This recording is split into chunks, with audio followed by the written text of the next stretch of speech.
Om Vakratunda Mahakaya Suryakoti Samaprabha Nirvignam Guru Medeva Sarvakaryeshu Sarvada. Om Shri Mahaganapataye Namaha. Om Shri Gurubhyo Namaha. Harihi Om Sadashiva Samarambham Shankara Acharya Madhyamam Asmadacharya Padyantam Vande Guru Paramparam Asmad Gurubhyo Namaha. Shruti Smriti Purananam Alayam Karunalayam Namami Bhagavatpadam Shankaram Lokashankaram Shankaram Shankaracharyam Keshavam Badarayanam Sutra Bhashya Kritau Vande Bhagavantau Punah Punah Ishvaro Guru Ratmeti Mukti Bheda Vibhagine Vyoma Vatvyapta Dehaya Dakshina Murtaye Namaha Om Shri Medha Dakshina Murti Swamine Namaha Om Sahana Vavatu Sahano Bhunaktu Sahaviryam Karavavahai Tejasvinavadhitamastu Ma Vidvishavahai Om Shanti Shanti Shanti Harihi Om Shri Gurubhyo Namaha Harihi Om Om Parthaya Pratibodhitam Bhagavata Narayanena Swayam Vyasena Gratitam Purana Munina Madhye Mahabharatam Advaitamrita Varshinim Bhagavatim Ashtadashadhyayinim Ambatvam Anusandhadami Bhagavad Gite Bhavadveshinim Yam Brahma Varunendra Rudra Marutah Stunvanti Divyaistavaihi Vedais Sankapadakramopanisadaihi Gayanti Yam Samagaha Dhyanavastita Dadgatena Manasam Pashyanti Yam Yoginaha Yasyantanna Vidhusura Suraganaha Devaya Tasmai Namaha. Namaste once again, all of you. So those who have not marked the attendance can please do so. Namaste, Guruji. Namaste, namaste.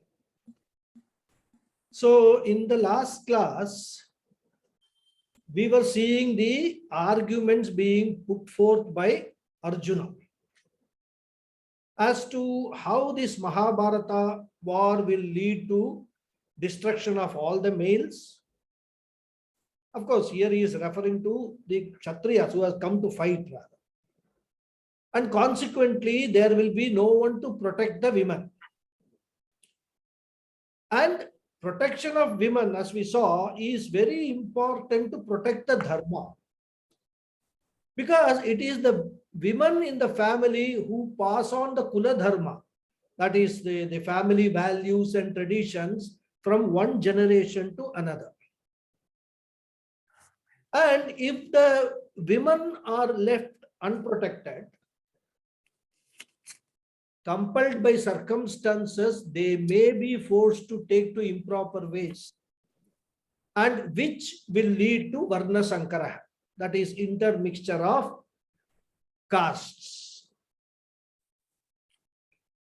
In fact, instead of saying caste, the better way to understand is intermixture of traditions and values. So the women will no longer be able to uphold the family values and pass it on to the next generation. And what Arjuna is implying is that when the family values are destroyed, when the Kula Dharmas are destroyed, Adharma will increase. And due to the increase of Adharma, there will be utter confusion in the society. And this will lead to instability, and there will no longer be any stable families. This is what Arjuna wants to point out. As the consequence of this war, the stability of the family will be affected. All the families. And we need to understand that a stable family is very important, because cultural personality of an individual has to be formed in the very early life. See, just as a healthy body has to be formed in the early life, a healthy personality has also to be formed in a human being in very early life. Suppose a child has got malnutrition, not given proper food, doesn't have access to proper nutritional food, and of course medical care. In the very first few years after birth, then later on, even if the most nutritious food is given, it may not be of great use, because within the first 10 years or so, already the physical personality is formed. And we have seen, the consequences of this malnutrition in some of the African countries. I think I've seen, some photographs of malnourished children rather. Once that happens, then even when they grow up, they will be afflicted with lot of diseases, bone diseases, and so many diseases are there. Okay. And even we have got, children who have not been given the polio shots at the right time, they run the risk of developing some serious physical disabilities later on. So even for a healthy personality to be built, one needs to pay a lot of attention in the very first few years after birth. That is why, children are given all these inoculations, smallpox and this, that and all, with 6 months, 1 year, 1.5 years, like that. So similarly, what we have to see is the healthy psychological personality also has to be formed in very early life. And a healthy psychology is possible only when the child grows in a healthy family and a stable family. And this, of course, has been a subject matter of research, especially in the West. They have actually, through research, established a direct correlation between the development of the mind and the stability of the family. When the child is growing, it does not have the capacity to discriminate or to judge what is important and what is not important, what is valuable, what is not valuable. The discrimination power has not yet been developed in the child. So the child cannot discriminate and develop proper values on its own. And what the child is going to do, it is always going to look to the parents and imitate them. That is what the child does. And biologically, because the child comes into contact with the parents first, and the parents also give a very lot of attention to the child after the birth, the child develops an absolute faith in the parents. In fact, they are like God for the child. For the child, the parents are omniscient, omnipotent, and therefore the child is going to value things based upon the values of the father and mother. And when the child is developing all these values for various things, it also has to develop a healthy value or respect towards its own self. This is very, very important rather. What type of self-value the child develops, what type of self-image that the child develops, what type of self-worth or self-esteem the child develops is very, very important. Because when the child is born, of course, it is born with its vasanas and all, but the mind, which is the place where all inputs in the current experiences take place, that mind starts the blank slate rather. There's nothing in the mind of the child. And what is going to be written on that slate will, at least to begin with, entirely depend on the parents' opinion of the child. And therefore, psychologists say that the development of the personality of a child depends upon how the parents treat the child. If the parents treat the child well, the child will develop a very healthy personality. But if they go on cursing the child, you are useless, you are useless, you are useless, then the child will grow having a very poor self-image. Because right from the beginning, the parents have told that you are useless. So that for the child, the parents are God.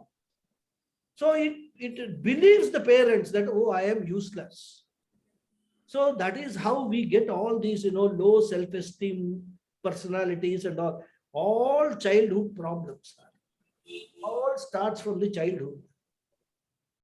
And in fact, our scriptures provide guidance how we should actually bring up the child. There is a nice sloka. Rajavat panchavarshani dashavarshani dasavat prapte tu shodashe varshe putram mitravadhara mitram putram mitrava avadhat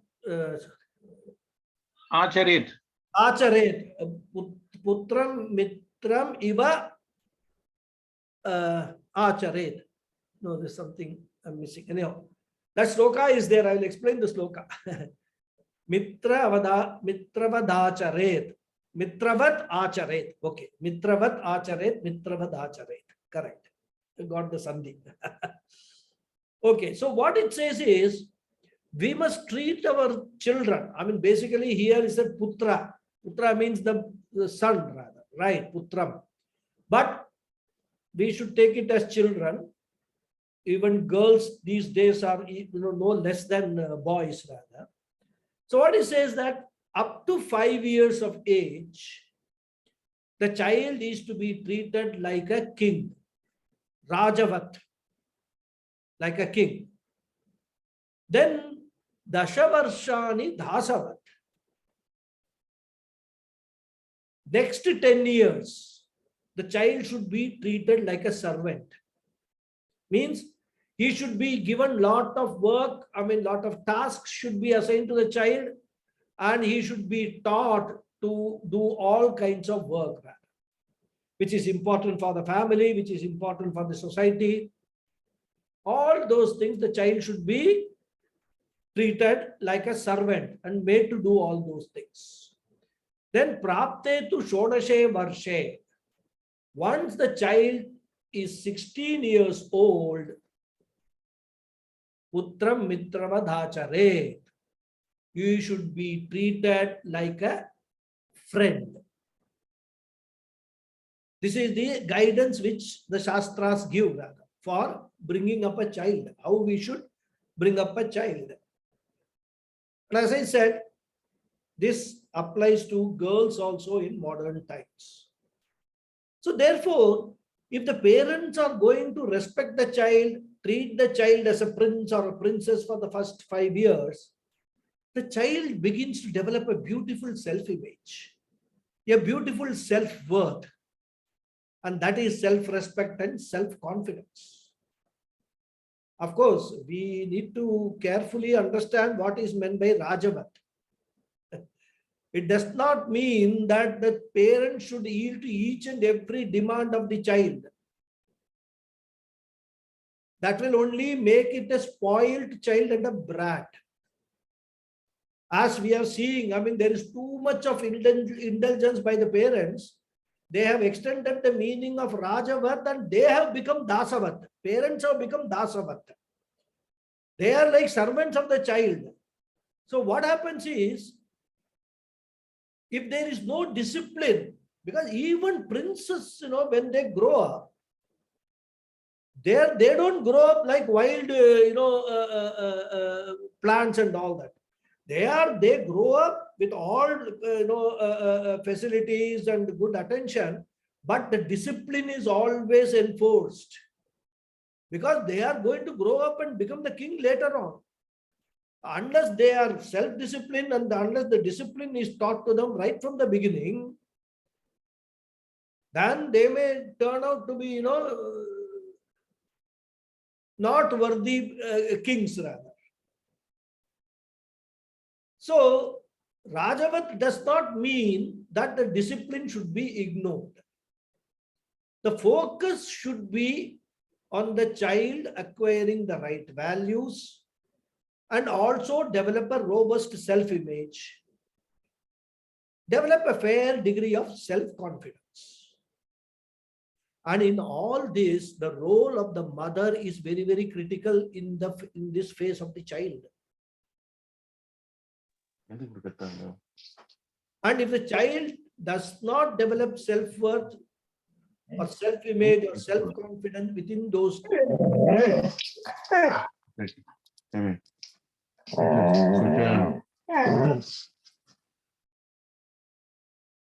somebody keeps on unmuting and then we get lots of sounds like some buffalo sounds and all that. So what I was saying was, if this self-confidence is not developed within the first few years, the child, what it will do, it will go on condemning itself. It will develop some inferiority complex, self-diffidence. Whatever you say, it cannot be done. It will be, a negative approach to everything. And such a child will find it hugely challenging to achieve anything in life. It can never ever be an achiever child. It will not develop a can-do attitude. Can-do attitude is what is the management gurus very important for success in corporate life, even in personal life. That confidence, that self-confidence is very, very important. And if a child has developed an inferiority complex, it is not the child's mistake, but it is only the value that the parents have given to the child. Many times, of course, there can be exceptions. I have seen exceptions rather where despite a lot of discouragement from the parent, the child has outgrown that and develop a lot of self-confidence. Exceptions cannot make a rule. Therefore, a healthy mind is a mind which respects, which has got self-respect and which has got a good self-image. And this is extremely important because, like Krishna says in the 6th chapter, he says, Uddaret atmanam natmanam avasadhayet atmaiva hyatmano bandhuhu atmaiva ripuratmanah. He tells Arjuna, he says, Arjuna, nobody is going to come and give you any help. He says, one has to lift oneself by oneself only. And because here Atmana means the self. The self is one's best friend, or you can call it a benefactor, and the self alone is one's enemy also. So what Krishna is telling is, oh Arjuna, once you condemn yourself, then nobody can help you. Swami Paramatmananda says, even if Bhagavan comes and tells you that you can accomplish moksha in this life, such a person will argue with Bhagavan and say, you do not know who I am. There is no question of my getting moksha in this life. That is the degree of confidence he will have. And he says, let 100 gurus come and say you can get moksha in this very life itself. That person will not have the self-confidence. So, unless you help yourself, even God cannot help. No guru can help. Even Shastras cannot help. That is why developing this self-confidence is very, very important. So the most important grace, whenever we pray, we ask for, hey Guru, hey Bhagavan, you please, shower your grace on me. The most important grace for all of us is what? Atma Kripa. Guru Kripa, Ishwara Kripa, Shastra Kripa are all secondary. They will all become valid only when there is the most important grace, which is called Atma Kripa. One should have the confidence that I can take charge of my life and I can accomplish what I want. Of course, I can accomplish what I want in a dharmic way. And this is what is self-respect and image. And this self-image has to be developed within the first few years. And this is possible only when there is a stable family, healthy parents who respect the child. And therefore, family life is very, very important to develop psychologically healthy citizens in the society. In fact, this kind of, teaching and all has completely gone away from our curriculum. We have come to a very, very sad situation. And because you see, most of the problems in our life, they stem from a very poor self-image, because of which we have a very low level of self-acceptance. When we were discussing about, in one of the previous classes, validation, acceptance and all that, that is, we should accept others, but we need not validate their actions. That is what I was explaining. In that, we must understand that we can accept others as they are only when we accept ourselves as we are. When the self-acceptance is lacking, we will never be able to accept others. And we can easily find out how much of self-acceptance is there in us. It is because of this non-acceptance of the self that we are continuously striving to improve our self-image. It starts with our Stula Sharira. We are not happy with the way we look in the mirror. So we go to beauty parlors, change the shape of our nose, do lots of things to our face, thinking that this is all improving my self-image. We correct the what you can call the assumed defects in our physical appearance. And it is actually because of this non-acceptance of the self that people think of using all sorts of chemicals to change the color of their skin. And it is because of this non-acceptance of the self that today the entire cosmetic industry is flourishing.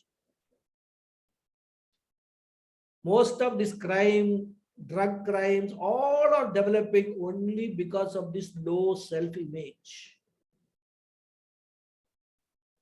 Low self-image leads to also less contentment in one's life. Once a person lacks contentment in life, satisfaction in his life, and has a low self-image also, he strives to improve his contentment by adharmic means. Because because of his low self-image, he or she feels that I cannot raise my life standard in dharmic way. So they take to crimes and all these kind of things. So this is all the problems they will start with the low self-image. Therefore, what we must do? we must first nourish our ego with a robust self-image. So even though in Vedanta we say dilute your ego, first we will have to, before starting to dilute the ego, we must nourish that ego with a very good self-image, because only a properly nourished ego can grow. And when the ego grows, it can ripen. And only when the ego grows and ripens, we can start harvesting, that is diluting it, for us to progress in the spiritual path, leading to moksha, which is nothing but ananda. So therefore, if we try with a poor self-image, coming to spirituality, we try to dilute the ego, it will not happen, it will rebound. So there is no harm at one stage, and prior to coming into this, nourish your ego with, but in a positive way. Ego nourishing should not lead to arrogance. So the nourishment of the ego should be done with the right values, dharmic values, and most importantly with humility. And all these things, this entire process is enabled only in an environment of a stable family. Therefore, stability of the family, in fact, family itself, proper family relationships, stability of the family, they're all required for developing a self-respecting citizen. So a self-respecting person in the family only can become a self-respecting citizen so far as the society is concerned. So when you look at this entire analysis, self-image, developing cultural values and all that, one thing is clear, that all this whole process has to start very early in life. Because what happens is, if you just see, when we are, babies, verbal communication is not available to us. Therefore, if the children have to develop cultural values without verbal communication, the only way is imitation. The child is going to observe the behavior of the parents and blindly imitate them, which we have, there is so many experience we have got. Exactly this is what happens. And therefore, the parents have got to be doubly careful how they behave in the presence of a child. If they pass on the wrong signal, if a husband and wife, they keep on fighting, between themselves in front of the child is going to be confused, because the child sees both of them as gods, rather as their parents. For the child, both of them are equally important. But these two people are fighting each other, and some cases they all beat each other and all that.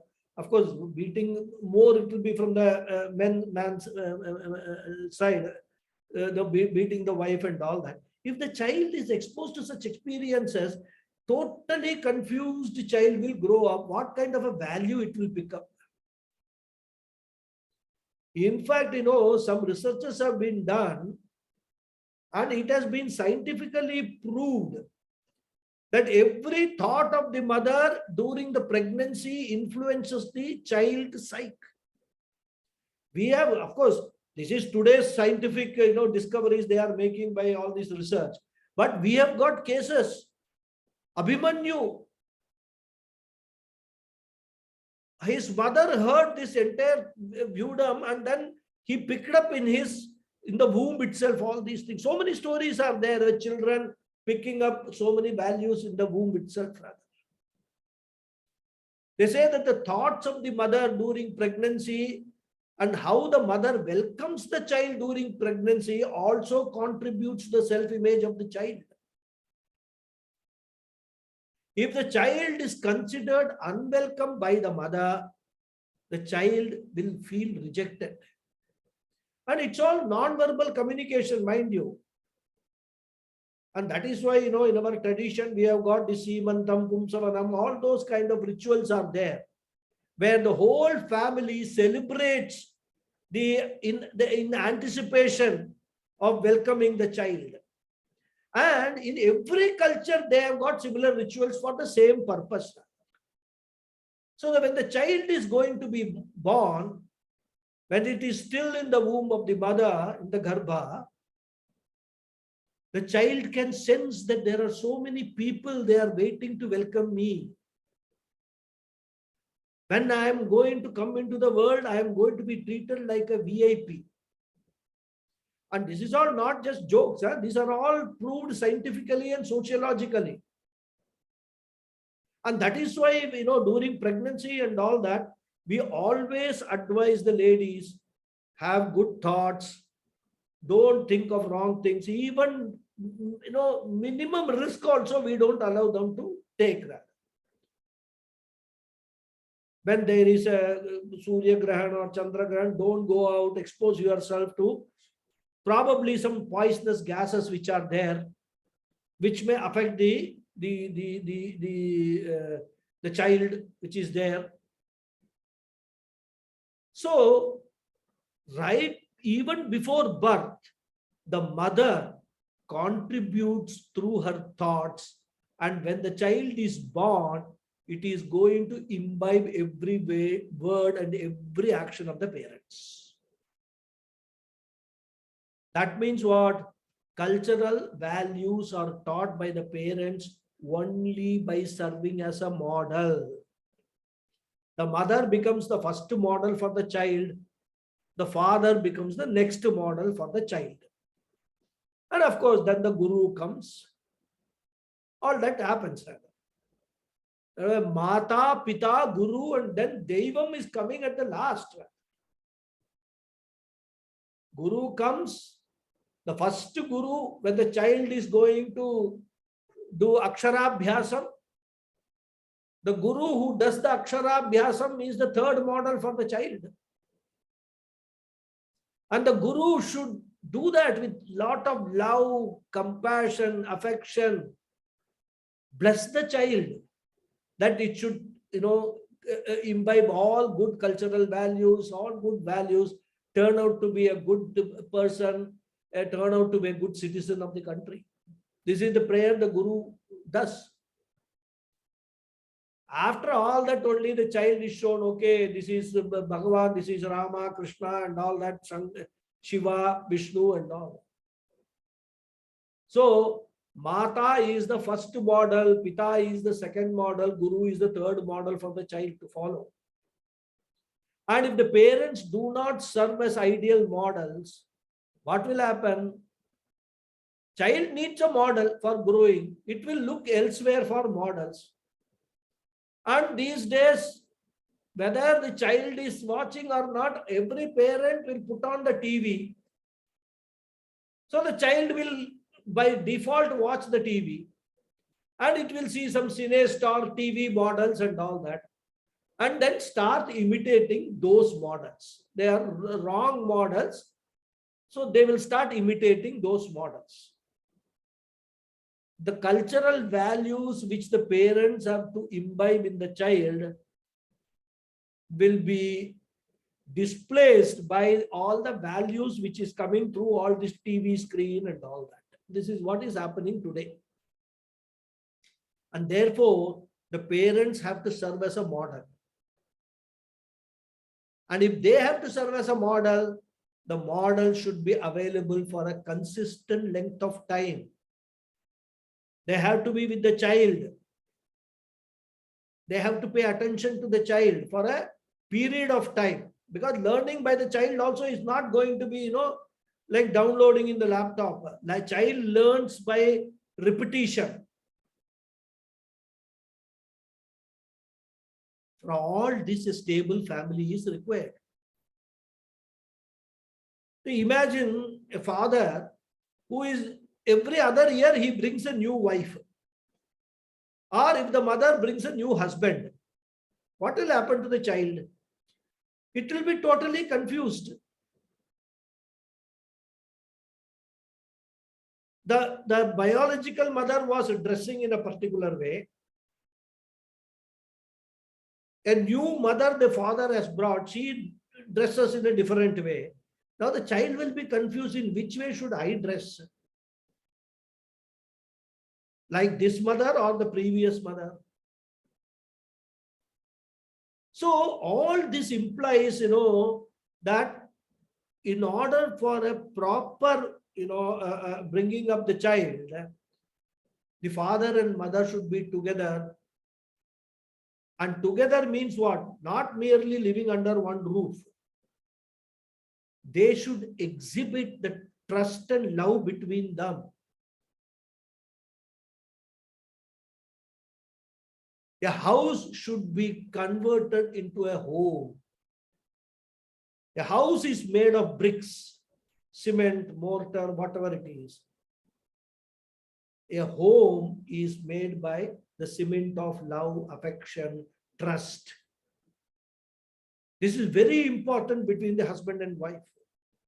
Not only for their own benefit, but also for the benefit of the children.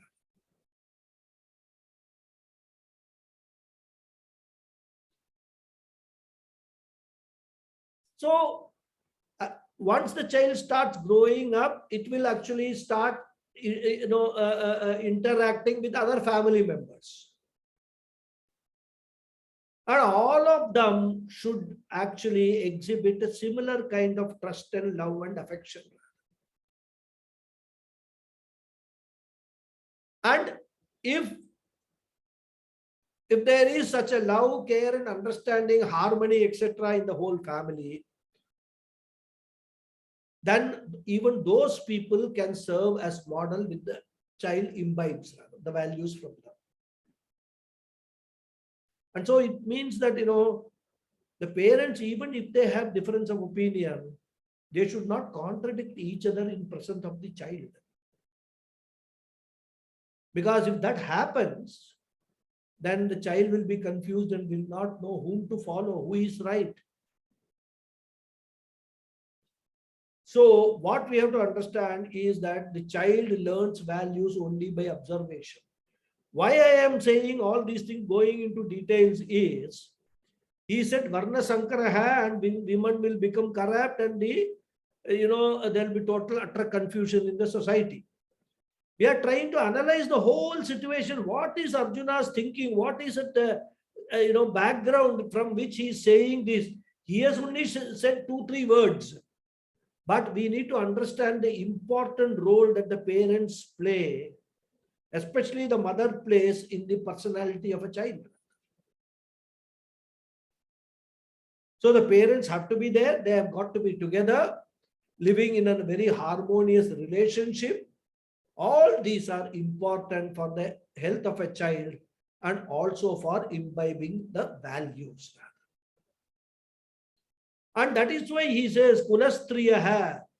He points out that even among the parents, the mother is much more important because the mother is very intimate to the child right from conception and at least for a few years after birth.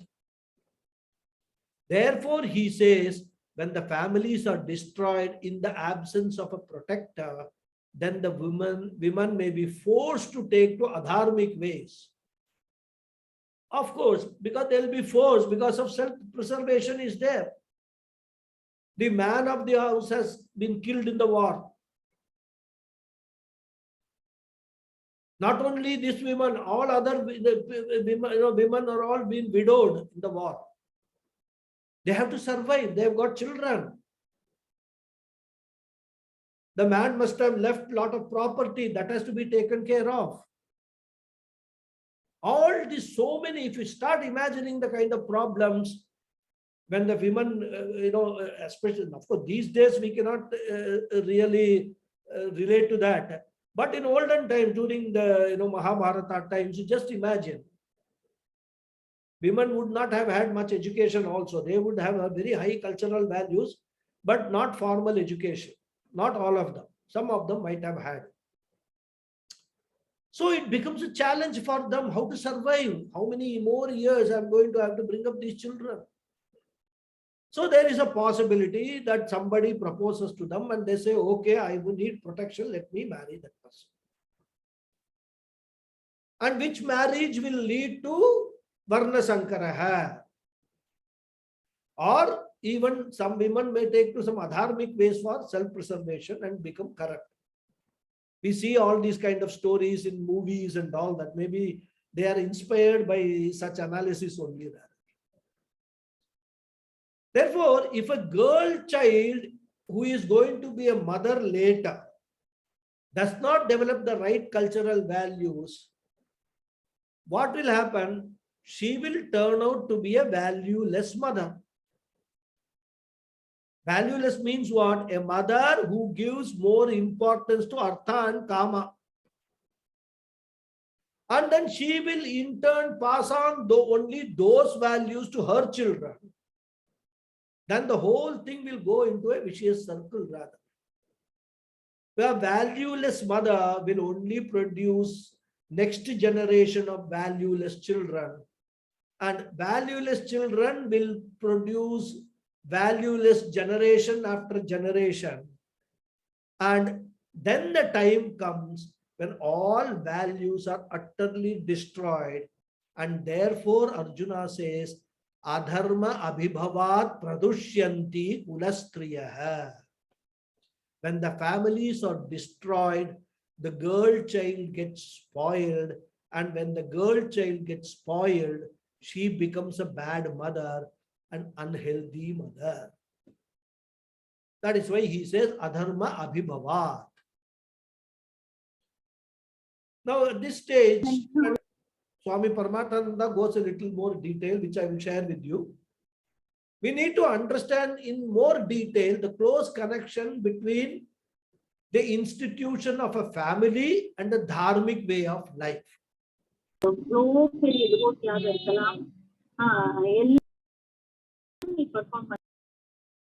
is that?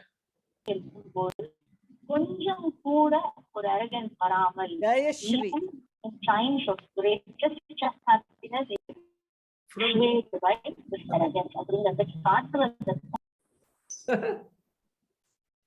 Nice talk. Sorry, Guruji, somebody else is listening to something. Sorry. So, I thought somebody is transcribing my talk in Tamil.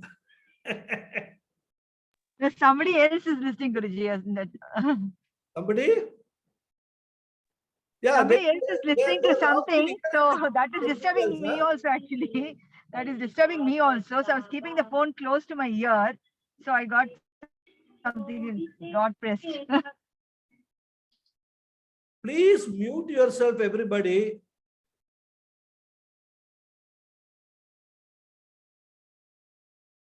People are these days, there's again cultural values, reflection of the cultural values, multitasking.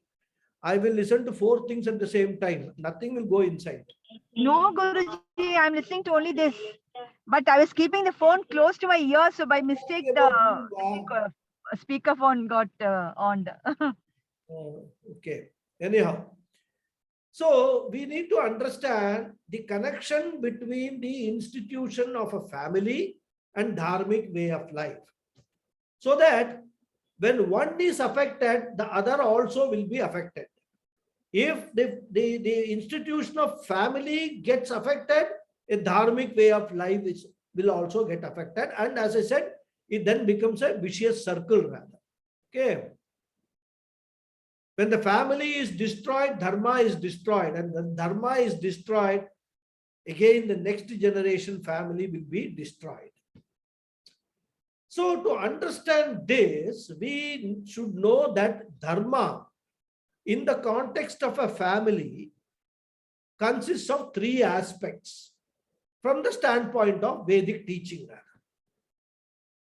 The first aspect is the values of life, like truthfulness, non-violence, generosity, compassion, love, concern for others, etc. So many values are there. That is the first aspect of what we call a dharma. Kula dharma, when we say, this is one aspect of dharma. The second aspect of dharma is the attitudes towards things and beings in the creation. Attitude towards the parents, teachers, other members of the society, including our attitude towards the earth, water, sun, moon, everything. Basically, as I say, Sanatana Dharma is all about attitudes, reverential attitudes towards everything, including our own self. If you know how to respect yourself, you will know how to respect everything in this prapancha, in this universe. This is the second aspect of Dharma. And the third aspect, which is considered a very important aspect, and which these days is not generally appreciated, is the aspect of a ritual. Our Vedic religion considers rituals as the most, or at least one of the most important aspects of dharma. In fact, the entire Karma Kanda, which consists of all rituals, which consists of 80% of the Vedic knowledge, is called Dharma Shastra. So that is all that is to do in that is all dharma only, dharmic way of life. How we should lead a dharmic way of life, and rituals form a very important pillar in that. And there are two reasons for considering rituals as important aspect of dharma. One reason is that values and attitudes, if you look at it, they are purely abstract. They cannot be communicated or expressed because they belong to the mind. And therefore, if they are to be expressed and communicated, they will have to be converted into physical symbols or verbalized. Therefore, these rituals, they provide verbalization, or if I can use that word, physicalization, for convenience, if we can use that word, of the abstract attitudes and values. For example, respect for elders is a value. But a child, small child, cannot understand the concept of respect. So how can the parents communicate this value to the child? They can do so by symbolizing the respect in the form of bowing down, or in the form of doing namaskara, or in the form of touching the feet, or some such physicalization which the child observes. So whenever the child observes, or over a period of time, that whenever some elderly people come to our house, these parents, do namaskara. And that namaskaram is actually an expression of respect towards those people. This is what the child learns. So that doing namaskara is a ritual. But what is the idea behind that ritual? Idea behind that ritual is to convey our respect to the other person to whom we are doing namaskara. And the child then will put two and two together and say, okay, if I have to have respect towards others, I should do namaskara. That is a ritual I have to perform. So this is how, the attitudes and values have to be conveyed through some physical act rather, or we can say some ritualistic act. I mean, we can give so many examples. For example, let's say friendship. You have got friendship with somebody. Friendship is a purely emotional sentiment related to the mind. But when we want to express our friendship to other people, how do we do that? By just meeting each other, you cannot express your friendship. The friendship cannot be conveyed unless it is verbalized like I love you, or physically by shaking hands or giving a hug or some such act, which is nothing but a ritual only. So we have to do some act or the other. And the psychologists point out that physicalization and verbalization is very, very important. In fact, I don't know how many of you have seen that movie Munna Bhai MBBS. Have you all seen? In that, there's a very beautiful concept he has introduced. What is called Jadoo Ki Jappi.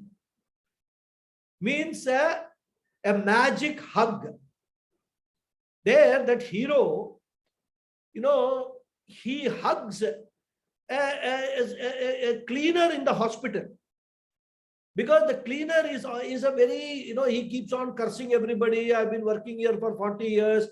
Nobody bothers about me and all that. But this person, he goes and gives him a hug. He says, I understand what you are going through. And the moment he hugs him, that person's personality is transformed. So again, that hug is nothing but a ritual, a physicalization of a respectful attitude, even for somebody who is doing a job of cleaning in the hospital. A very, very great message being conveyed in that one scene. I mean, I was really very, impressed by the way the director and the writer have handled that scene. Jadoo Ki Jappi. That is what, that was the, thing. And I can tell you, you try it out in your relationships, it works like wonder. If somebody is actually, angry with you, upset with you, go and just say a few very calm words and then hug that person. It works wonders. That anger, that emotional upheaval will immediately come down. So these are all the importance of rituals. And that's why, when analyzing all this breaking down of the family institution and all, the psychologists advise both the, the couple rather, both the partners, that you start saying, I love you, I love you, I love you as many times as possible, even if you do not. Still, like Puja Swamiji used to say, fake it to make it. Initially, fake it. Even if you don't love, you say, I love you. If you are interested in keeping the family together, over a period of time, you will be able to make it really, that love will develop.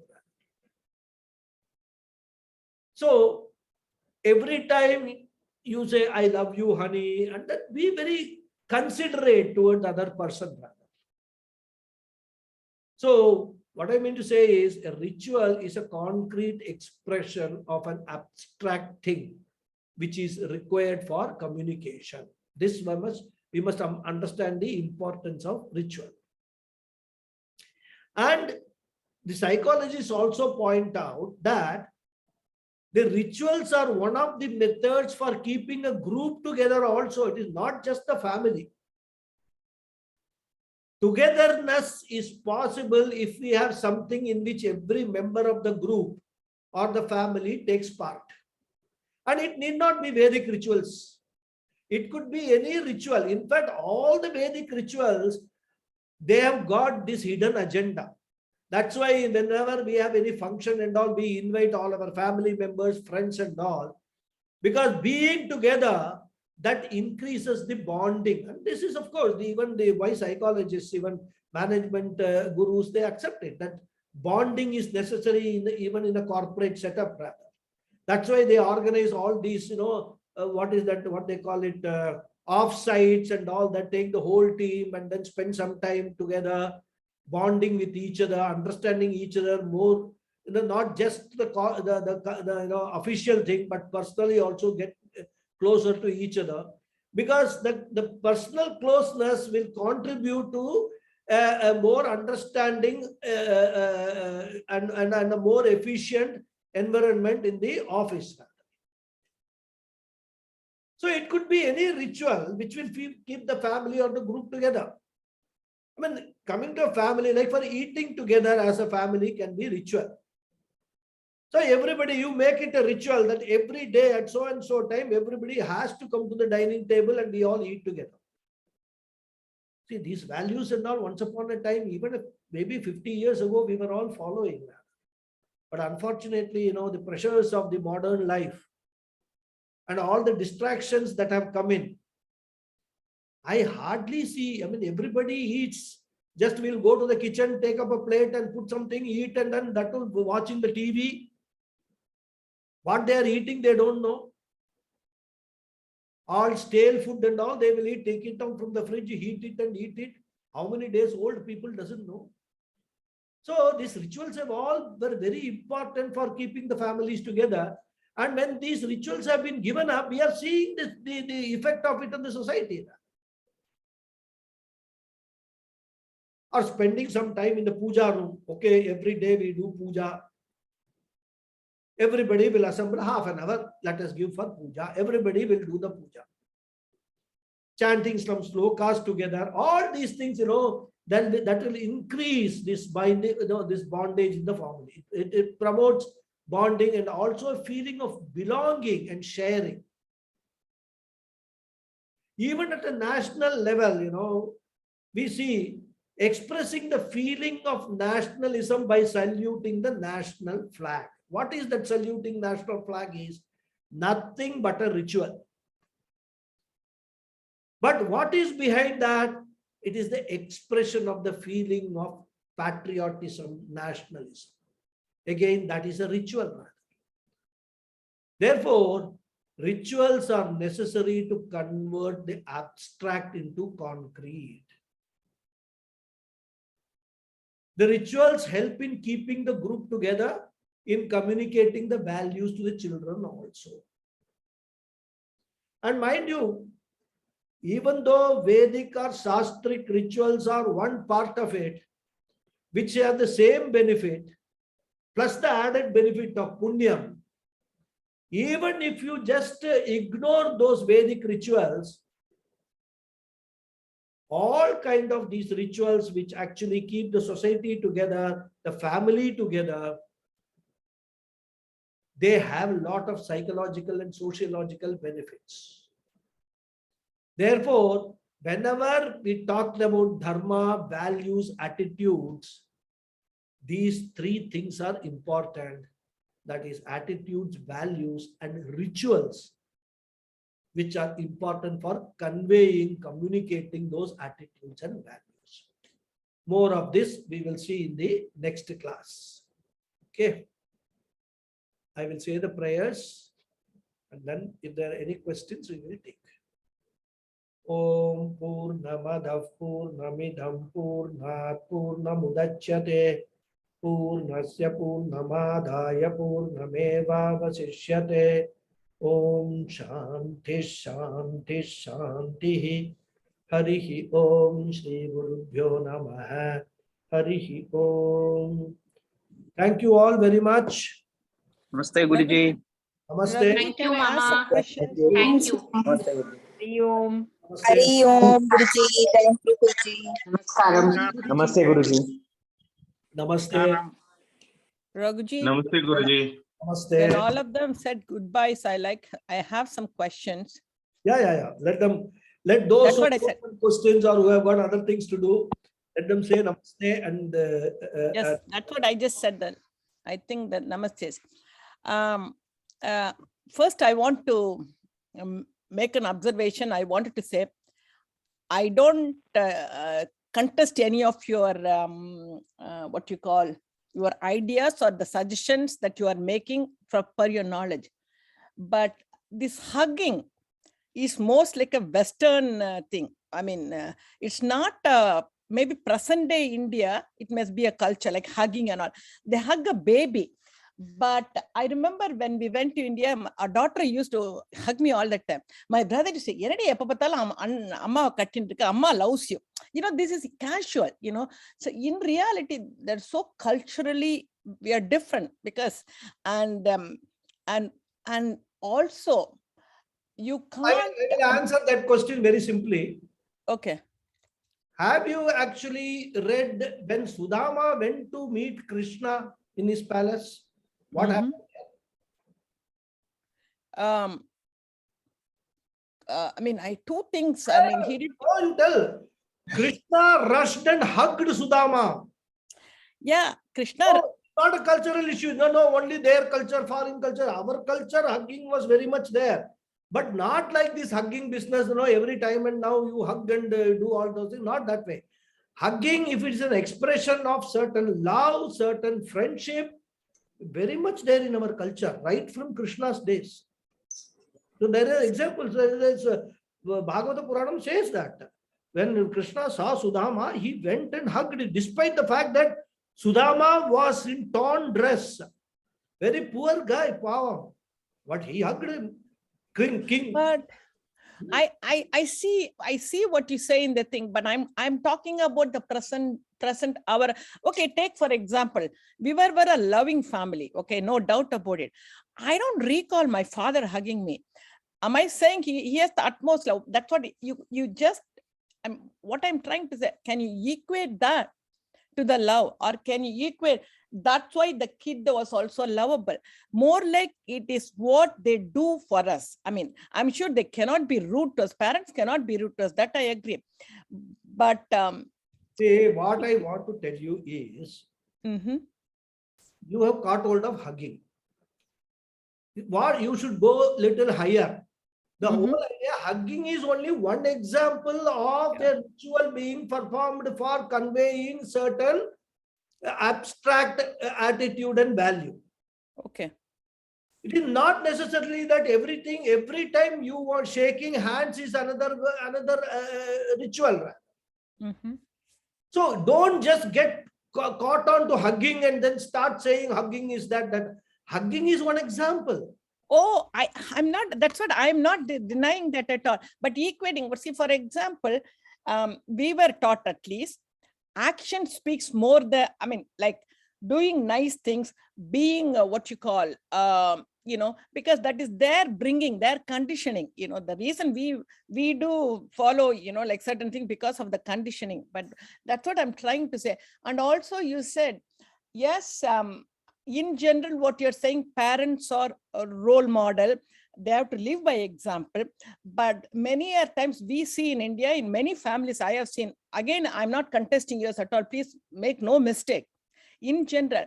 But is it possible that also the children's own vasanas and prarabdha conditions their future behavior? Because after some time, as you said, after 16, they develop their own, ideas, and it may be different from what, You're absolutely right. As I said, I think I said in another class, a person's personality is made up of 4 elements.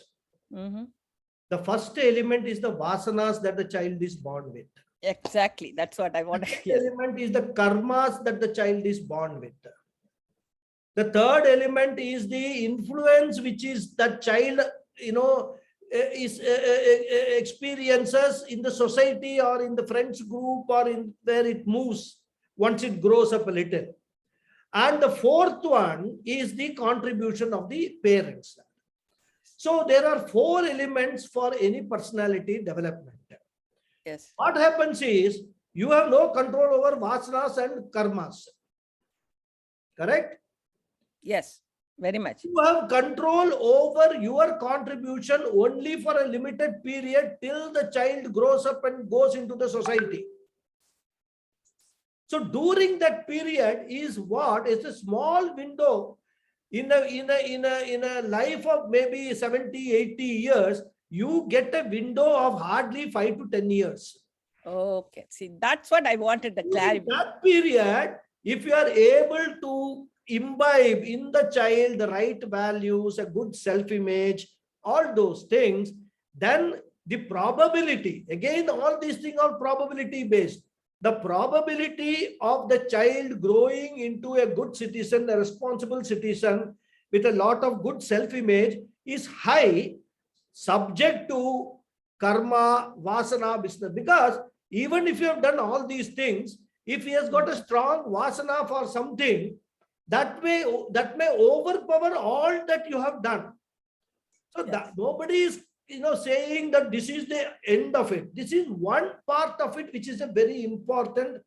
And for that, the focus here is on what? Stable family. That is the focus. Oh, absolutely. I'm not denying, but that's not, I just wanted you to have clarity that that's not the only, it's like a percentage. Yeah. But you have to do what you can. As you said, I agree with you. What is under our control? Like they say, that birth is like Kula Brahmana, Guna Brahmana, and Karma Brahmana. So we have only choice over Guna Brahmana. But parentage, so it's something like that. Okay, I got it. Now I have clarity. Okay, thank you, Raghuji. I am not questioning you. I don't want you to. You can question me because these are not my ideas. These are Swami Paramatmananda's ideas. Yeah. And also, according to this, the same line which I wanted to ask you, like we are. See, your questions are very valid. I'm not saying that, but what we must understand is all these are explanations as to.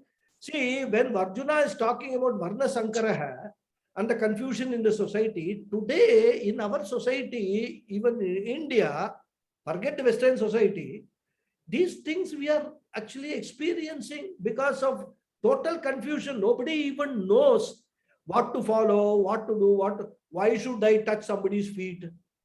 This is what the children ask.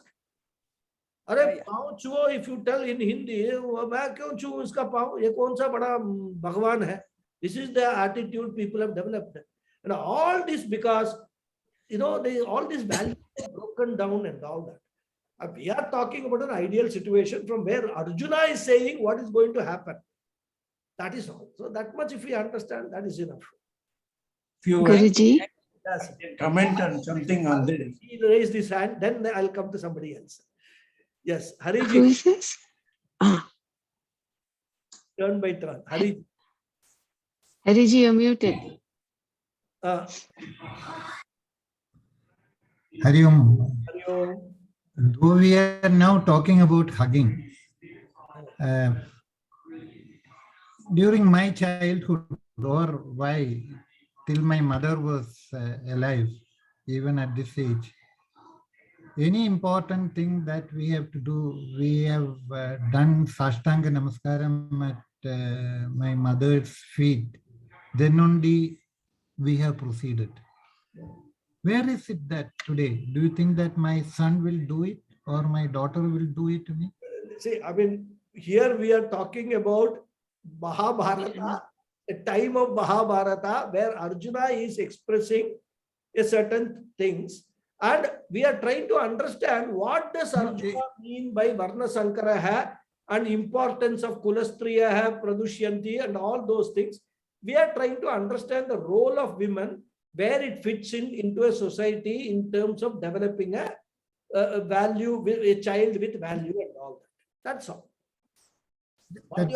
That's correct. Just one more thing, no, Guruji, in this which I felt. You see the recent photograph when the chief of naval staff took over charge, he first fell at his mother's feet.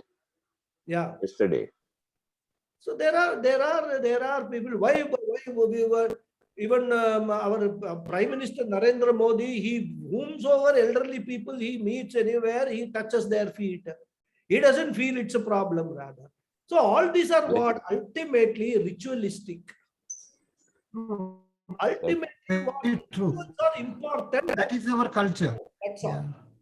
It is It all depends how we are brought up. In my heart for everybody, merely saying that is not going to convince anybody. You have to actually show that love. Absolutely. That is where the rituals become important. Yes. Whether it is Vedic rituals or ritual like saluting the national flag or shaking hands. So all those things, these rituals become very, very important. In fact, they say that Hinduism has got rituals. There is no other religion which has got rituals, which is... It depends upon the upbringing. Every religion has got their own rituals. Correct. They don't acknowledge it. That's all. They can't even think that this is the ritual. In fact, one person was arguing with me, I don't remember recently. They said that in Islam, there are no rituals. Now, I said, when they pray, which direction they face? East. Ritual. No, West. West. Why West? Because Kaaba is there. That's correct. So that's a ritual. Why you if you say God is everywhere, you face any direction, you know. Why do you face? We also keep God in east or west. What? That's a ritual. So all this ritual is a very, very important part of anybody's life, and rituals are meant to concretize the values which are abstract, attitudes and values which are abstract. That much is what we have to understand. And when Varna Sankaraha takes place, when marriages, intermixing marriages take place, the child gets confused whose rituals I should follow. I'll come to that in the next class. A few more examples, we will deal with that. Yeah. Thank you, Guruji. Thank you very much. Thank you. Yes, Premaji, you had some Guruji, yeah. Guruji, the protocol that man has followed over the years has varied according to his needs, his fears. And also the way we convey our respect could be just through a smile or with just acknowledgement with your eyes. Or sometimes even when people like Swami Dayananda Saraswati was there, sometimes just being there with him gives you a feeling of assurance. Like when Krishna went straight to Sudama and hugged him, at that time he was above an average human being, body odor, garlic smells, things like that did not affect him. He saw only the divine part of Sudama. When it comes to people like us, what happens is certain practices that we are not familiar with, it doesn't appeal to us. It seems strange, and also we don't want to do it. Like, for example, in the Islamic religion, they hug shoulder to shoulder to make sure that nobody is carrying a knife or going to stab you. In the West, they shook hands because when their hand is off the holster, they're not carrying a gun ready to shoot you. In the Indian culture, because of, and in the Eastern cultures also, even a samurai soldier, he bends from the waist. He cannot be of any danger to the other person because he's in that place of reverence. So when I look at it, what we are not familiar with and what we are not used to now, for example, the touchability is not very acceptable. In India, don't touch everybody, don't become too familiar physically. These are all things that are taught at the teenage level to make the person discriminative of the right and wrong touch, correct? So all these put together is just an average conversation. But whereas in the context of the Bhagavad Gita, we are talking of conveying through the namaste, through your namaskaram, like Hariji said, without the namaskaram to his mother. That means there was reverence and also a respect to what she had to say. So we bring it to a very mundane level when times have changed. I mean, women are marrying and they're having 13 husbands and men are marrying 77 times. That is their problem in life. But people who come with values take the time to discriminate and stand apart and watch. And then they're able to do that. So I think what you're saying. Acting business has actually caught everybody's imagination. One example of the ritual. If you keep on focusing on hugging, then you are losing the whole thing. Exactly. One example of ritual, namaste is one example of ritual, namaskara is one example of ritual. So many examples we can give, shaking hands and all. Oh, very true. Don't focus on that, just to focus on importance of rituals. That's it. Yes, Guruji. Correct. That's all. I don't think people are even thinking about anything. They just throw themselves at somebody that they know, okay, hug. I think it's just like, it becomes so Or see, ordinary now. you are there in the West, so you have got this touchability business and all that. But you No, go in India, not in the West. In here, they throw themselves at you. go in But in India, you don't. India, you go to a Punjabi marriage. Oh, yeah. When the Bharat comes, what happens? Have you seen? Hmm. What is that? Everybody hugs everybody else. I think as long as the intention is very pure and clear, whether you hug or you don't hug, I think it doesn't make a meaning at all. It's only a matter of an intention. If your intention to hug is with some ulterior motive, then it is different. But if you are hugging as a ritual, I think there is nothing wrong. And even in India now, I live, and even in our family, if I meet my sister, we do hug, but there is love which is presented. I don't think there is any other intention behind it.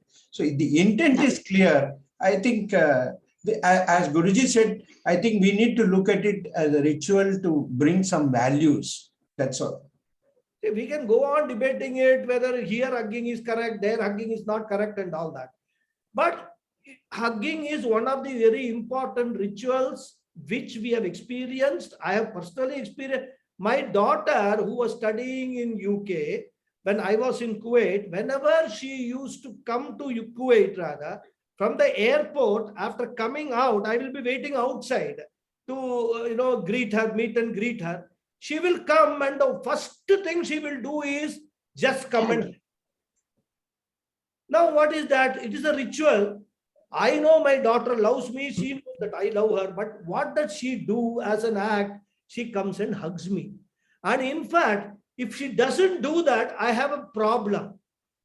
Why is it that always she used to hug me? Why she is not hugging me today? That is immediately my thought goes, is there a problem that she is having? She is mentally disturbed. Something is there. So this is what I will start thinking. So let us not get, pinned down to hugging, shaking hand. All that is, I'm saying is, for child to grow, three things are important to imbibe the cultural values. Attitude and values are very important for us to pass it on to the child. But we cannot pass it on, those values and attitudes, because they are soft things. We have to concretize them and physicalize them to communicate. So verbalize them. Either you verbalize, hello, how are you, good morning, it's a ritual. Verbalize it or physicalize it, shaking hands, hugging, all these are examples. So we must let us not get totally bogged down by this hugging business. But where does faking it come in? Remove hugging as an example, then we can proceed. No, Guruji, where does faking it fit into the equation? Faking is, I love you. What the psychologists say, they go to all this counseling and all that, So they have found out that even though the husband and wife have got a lot of respect and a lot of love for each other, that respect or love is never expressed. With the result, even when there is a small misunderstanding, which is very natural, that blows into a big one. So what the psychologists, they advise is, whenever you get an opportunity, you appreciate the other person, you say, I love you, and you keep on doing it. Though initially, it will be like you're never used to it. Right? See, what they say is, even actually you have no love. If you want to stay together, you start doing it. And so that's what I say. Swamiji talks about faking it to make it in the context of giving dana.